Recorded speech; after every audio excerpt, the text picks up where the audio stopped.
36 குருமார்களிடம் கற்ற வித்தை. 28 வருட அனுபவம் வாய்ந்த ஜோதிடர் பண்டிட் விஜய் அவர்களின் VLB ஜோதிட முறையை கற்றுக்கொள்ள வேண்டுமா? மொபைல் நம்பர் வைத்து ஜோதிடம், ஆதார் கார்டு வைத்து ஜோதிடம், MT கட்டம் வைத்து ஜோதிடம், ஒரு ஜாதகத்தை வைத்து 100 பேருக்கு பலன் சொல்லும் முறை. இந்த மாதிரியான ஜோதிட முறை கற்றுக் கொடுக்கப்படும். இதில் 1ஆம் பாவக வகுப்பு பிப்ரவரி 22ஆம் தேதி ஆரம்பம். முன்பதிவுக்கு அழையுங்கள்.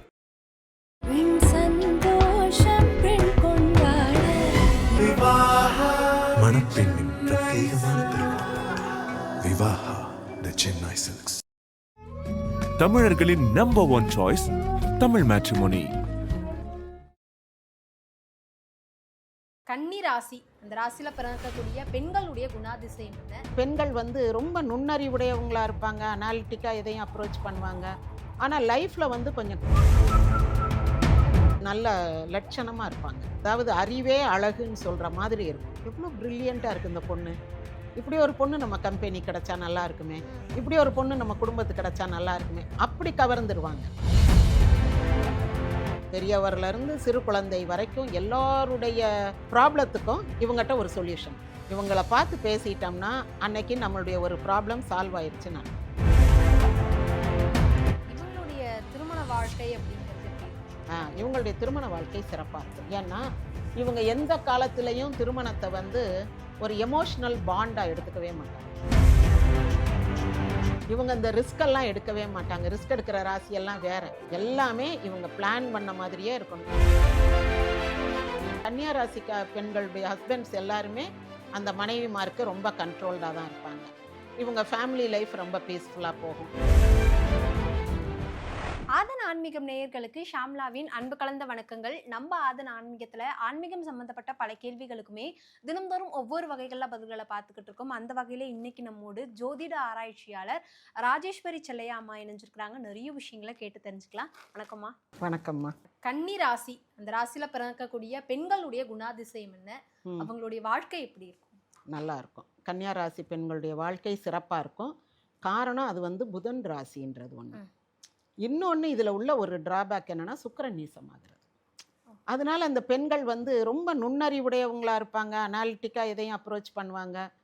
ஆனால் லைஃப்பில் கொஞ்சம் காதல் சோம்பேறிகளாக இருப்பாங்க. அது என்ன மேம் காதல் சோம்பேறி? அதாவது அவங்களுக்கு காதலிக்க போர் அடிக்கும்.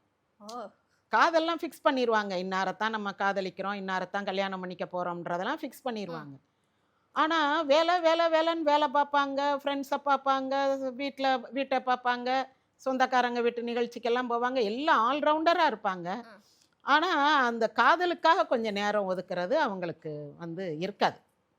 அதுக்கு ரொம்ப இம்பார்ட்டன்ஸ் அது கொடுக்கறது, அதை ப்ரையாரிட்டைஸ் பண்ணுறது அப்படியெல்லாம் பண்ண மாட்டாங்க. காதலிக்கிறோம் அதான் தெரியும்ல, அதுக்கு வேற என்ன பண்ணுறது அப்படின்னு வாங்களே தவிர அவங்க அதுக்கு அந்த ரொமான்ஸ் அப்படின்றதுக்கு அவ்வளோ ஈடுபாடு இருக்காது. அந்த மனசளவுலேயே அதில் ரொம்ப ஈடுபாடு வராது. அதை காதலிச்சிட்டோமா டக்கு கல்யாணம் தான். அதுக்கு இடையில அவங்களுக்கு லைஃப்பில் எந்த சுவாரஸ்யமும் இருக்காது. கல்யாணம் பண்ணிட்டோமா உடனே பிளானிங் தான், ஃபினான்ஷியல் பிளானிங்க்கு போயிடுவாங்க. இப்போ உங்கள் சம்பளம் எவ்வளவு, என் சம்பளம் எவ்வளவு, இதில் நம்ம எவ்வளோ மிச்சம் பிடிக்கிறோம், எப்போ குழந்தை பெறுறோம், எப்போ நம்ம வீடு கட்டுறோம், இப்படி பிளானிங் போயிருமே தவிர இவங்க லைஃப்பில் ரொமான்ஸ் இடம்பெறது கொஞ்சம் கம்மி, மற்ற ராசிகளை விட கொஞ்சம் கம்மி. வேறு என்னென்ன ப்ளஸ் பாயிண்ட் அப்படின்னா இவங்க நல்ல லட்சணமாக இருப்பாங்க. அதாவது அறிவே அழகுன்னு சொல்கிற மாதிரி இருக்கும். இவங்களை பார்த்த உடனே இவங்க கண்ணு நல்லா இருக்குது, மூக்கு நல்லா இருக்குது, உதடு நல்லா இருக்குது, அப்படியெல்லாம் நம்ம ஆராய்ச்சி பண்ண மாட்டோம். எவ்வளோ ப்ரில்லியண்ட்டாக இருக்குது இந்த பொண்ணு, இப்படி ஒரு பொண்ணு நம்ம கம்பெனி கிடைச்சா நல்லா இருக்குமே, இப்படி ஒரு பொண்ணு நம்ம குடும்பத்துக்கு கிடைச்சா நல்லா இருக்குமே, அப்படி கவர்ந்துருவாங்க. ஒரு அறிவு கவர்ச்சி உடையவங்க கன்னியா ராசிக்காரங்க. இன்னொன்று எல்லார்ட்டையும் இன்ஃப்ளூயன்ஸ் பண்ணுவாங்க இவங்களுடைய புத்திசாலித்தனத்தால். இவங்க யாருக்கும் பெரியவர்லேருந்து சிறு குழந்தை வரைக்கும் எல்லாருடைய ப்ராப்ளத்துக்கும் இவங்ககிட்ட ஒரு சொல்யூஷன் இருக்கும். இவங்களை பார்த்து பேசிட்டோம்னா அன்னைக்கு நம்மளுடைய ஒரு ப்ராப்ளம் சால்வ் ஆயிடுச்சுன்னு அர்த்தம். எந்த விஷயத்தையும் ரொம்ப நுட்பமாக கூர்ந்து கவனித்து இந்த பிரச்சனையினுடைய அடிவேர் என்ன அப்படின்றத அவங்க தெரிஞ்சுக்கிடுவாங்க. மற்றவங்கெல்லாம் ஏதாவது ஒன்று சர்ஃபேஸ் லெவலில் திங்க் பண்ணிக்கிட்டு இருப்பாங்க. இவங்க சொல்லுவாங்க இது இல்லை பிரச்சனை, வேற ஒன்று, அங்கேருந்து நம்ம இந்த பிரச்சனையை தீர்த்துக்கிட்டு வரணும், அப்போ தான் இதை தீர்க்க முடியும், இல்லைன்னா இது தற்காலிக தீர்வாகத்தான் இருக்கும். ஒரு நிரந்தர தீர்வாக இருக்காது அப்படின்னு சொல்லுவோம். தெளிவாக பிரச்சனையினுடைய ஆழத்தை, அதனுடைய ஆணி வேற தோண்டி எடுத்துருவாங்க.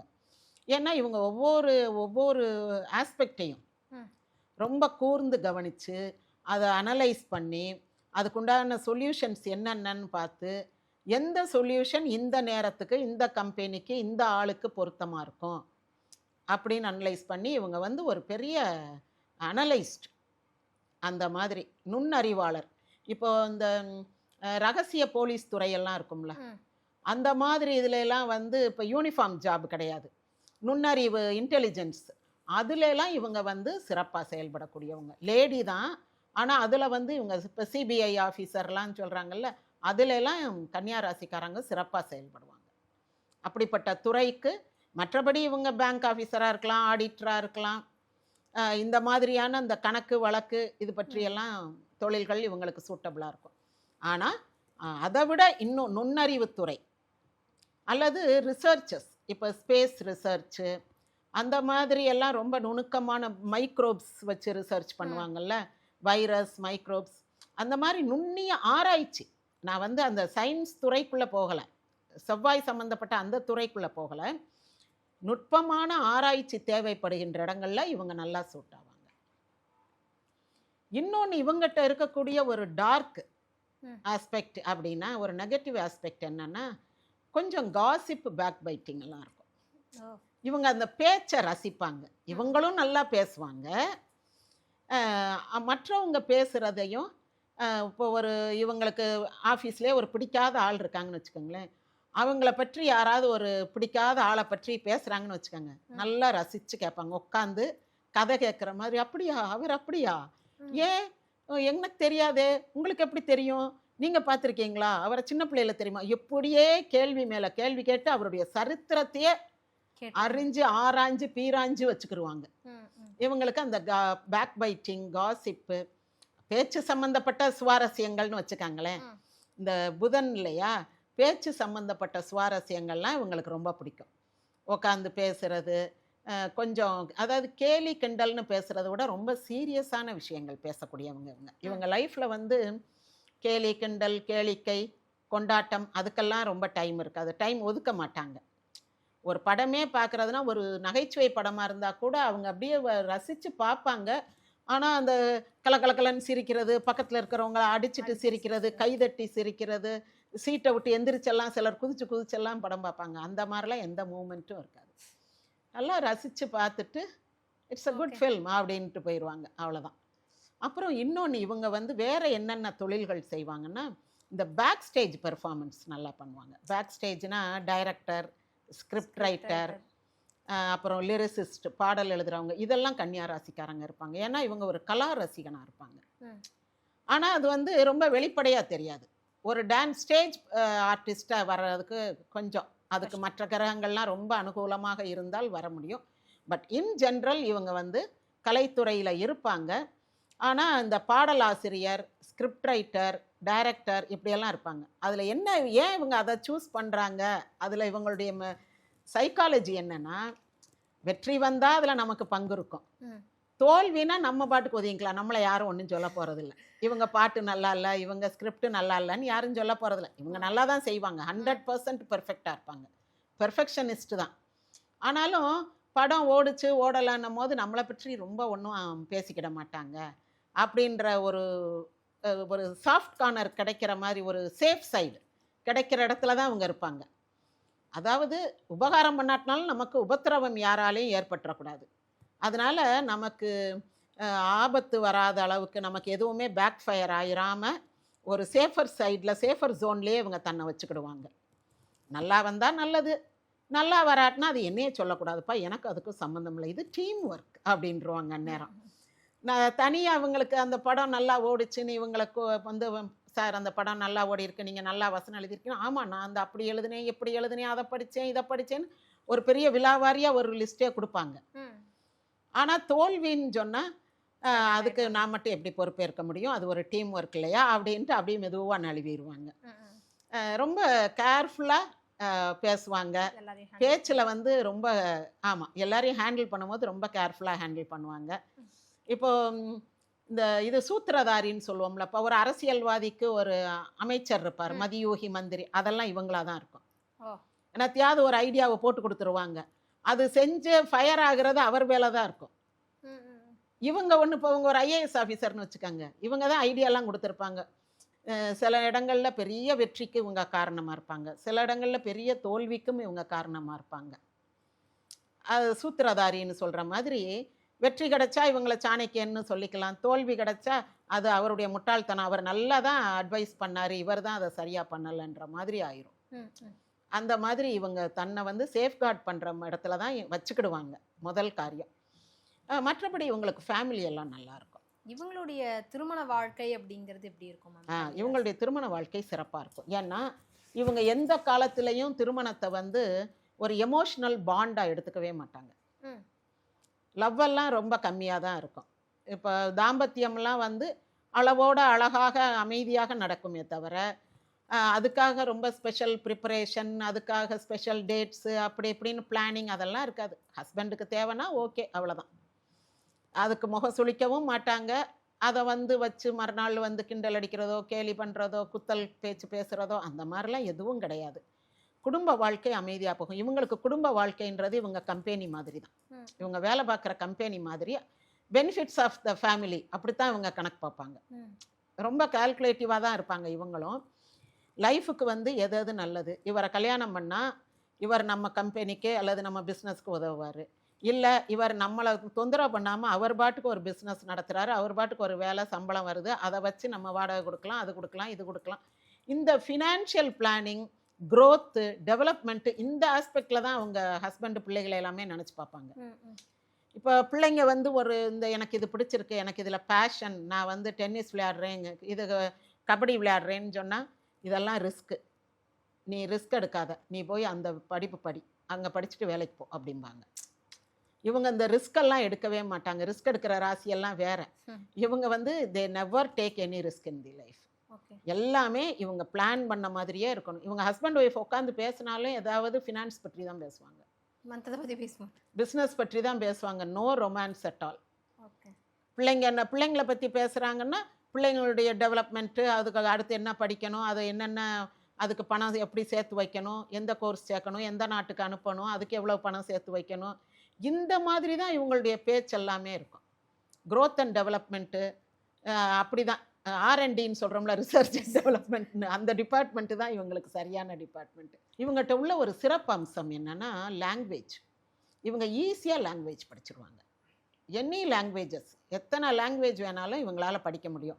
சின்ன வயசுலேயே அவங்களுக்கு வாய்ப்பு இருந்துச்சுன்னா ஒரு 3-4 லாங்குவேஜ் அப்படியெல்லாம் படிச்சிருவாங்க. இப்போ இங்கிலீஷ் தமிழ் சாதாரணமாக தெரியும், அது போக ஹிந்தியோ ஃப்ரெஞ்சோ, ஒரு ஸ்கூலில் ஃப்ரெஞ்ச் படிப்பாங்க, இன்னொரு இடத்துல ஹிந்தி படிப்பாங்க, இன்னொரு இடத்துல வந்து அந்த பக்கத்தில் இருக்கிறவங்க யாராவது ஒரு மலையாளி ஃப்ரெண்டு, ஒரு தெலுங்கு ஃப்ரெண்ட் இருந்தால் அவங்கக்கிட்ட வந்து அப்படியே பேசியே மலையாளம் தெலுங்கெல்லாம் படிச்சுக்குவாங்க. நீ மலையாளத்தில் பேசு, நான் தமிழில் பேசுகிறேன், அப்போ நீ மலையாளம் பேச நான் தமிழில் பதில் சொல்வேன், எனக்கு எப்படி புரியுதுன்னு பார்த்துக்கோ, நான் வந்து மலையாளத்திலே பதில் சொல்கிறேன், நான் ஏதாவது தப்பு விட்டா நீ திருத்து அப்படின்ட்டு கொஞ்சம் கொஞ்சமாக அந்த மலையாளம் தெலுங்கு பேசிக்கிடுவாங்க. அது மாதிரி ஸ்கூலில் ஃப்ரெஞ்ச் படிப்பாங்க அல்லது ஹிந்தி படிப்பாங்க. அப்புறம் இந்த ஃபோனோ ஏதோ ஒன்றில் வச்சு, இல்லை சீரியல்ஸ் பார்த்து, ஹிந்தி சீரியல் அப்படியெல்லாம் பார்த்து இவங்க ஒன்று பார்த்துட்டாங்கன்னா அப்படியே பிடிச்சிக்கிடுவாங்க. நல்ல பிரெயின் இவங்களுக்கு, ஷார்ப்பு. அப்படியே அதை படித்து இவங்க வந்து மல்டி லிங்குவல் பர்சன், டேலண்டடாக இருப்பாங்க. இன்னொன்று என்ன வந்து ஒரு இதுனா, இவங்க கொஞ்சம் ஹிப்போக்ரிட்ஸாக இருப்பாங்க. அதாவது வெளியில் ஒரு மாதிரி பேசுவாங்க, உள்ளுக்குள்ளே ஒரு மாதிரி நடந்துக்கிடுவாங்க.